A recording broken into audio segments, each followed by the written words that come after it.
Do you ever look around and think, wow, the world is a crazy place, and it just seems to get crazier and crazier? Ease your mind and take a break. This is Fuel for the Soul with John Giftah. We're a hub for inspirational Christian sermons, practical keys for Christian living, and Christian discussions and interviews. You'll be inspired to live the life that you were created for. Your host is a top-ranking podcaster, best-selling author, world record holder, aerospace engineer, life coach, evangelist, and founder of John Giftah International. Welcome to Fuel for the Soul with John Giftah. Hello everyone, welcome to this edition of the Fuel for the Soul with John Giftah podcast. If you've been checking out our recent episodes, we've been doing various studies on the incident with regard to the two thieves who were hanging on the cross along with Jesus.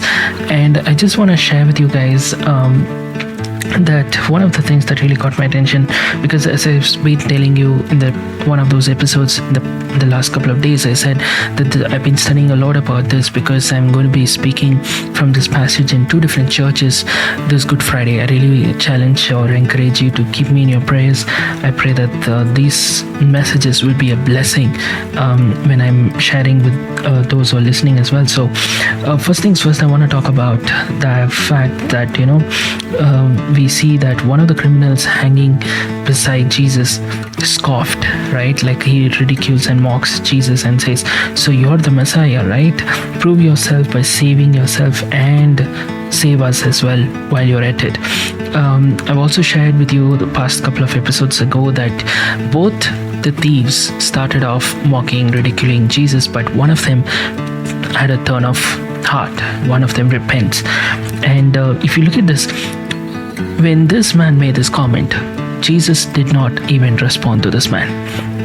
Even in the midst of so much of turmoil, in the midst of the pain, in the midst of everything that Jesus was going through, he was focused on spending his energy in the right way. You see something? He didn't respond. He didn't reply. He didn't say, "Hey man, why do you say this?" Like he didn't even reply to this man. But when the other criminal protested and said, "Don't you fear God when you have been sentenced to die? We deserve to die for our crimes, but this man has done nothing wrong." And he said, "Jesus, remember me when you come into your kingdom." And look at verse 43. Jesus replies and says, "I assure you, today you will be with me in paradise." This is from Luke 23, okay? Verse 43. Now, here's the thing. Jesus did not reply to the unrepentant man. He did not reply to the one who was ridiculing and mocking till the very end. He replied to the repentant man. He replied to the other thief, right? Here's the thing. In the midst of so much that Jesus was enduring, emotionally, mentally, physically, like it's so much for someone to go through. And in the midst of that, he was focused. In the midst of that, he was like, you know what? I need to respond to this, but I won't respond to that. You know what I mean? He didn't waste time responding to something that did not matter. He stayed focused even in a crucial moment.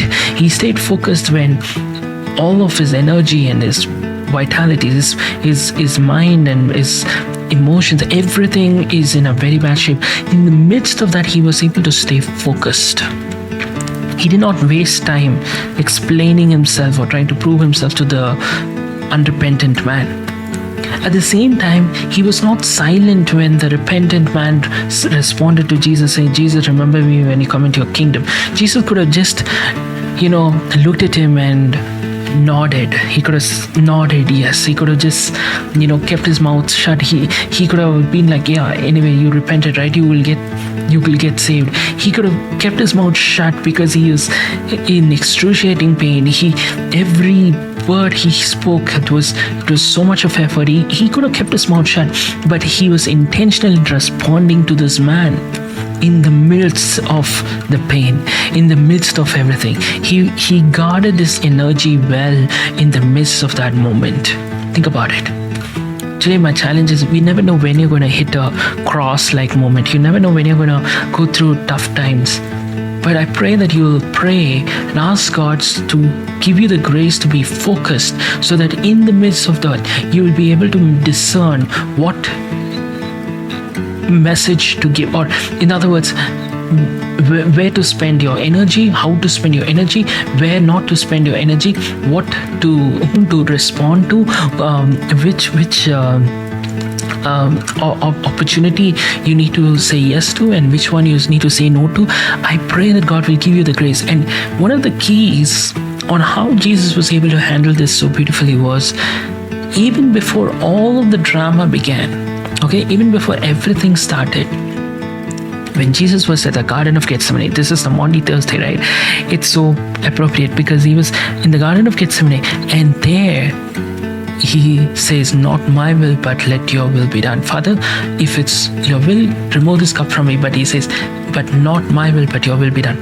Before everything happened, before the problems began, before he experienced this cross moment, he made his commitment with the Lord, saying, God, not my will, but your will be done. What I'm saying is, a lot of times we go through or get into that cross moment, and then we are trying to figure out how do I discern God's will? How do I act in the right way? How do I behave this way? How will I be synced in the Holy Spirit? How will I walk in the Spirit and all of that?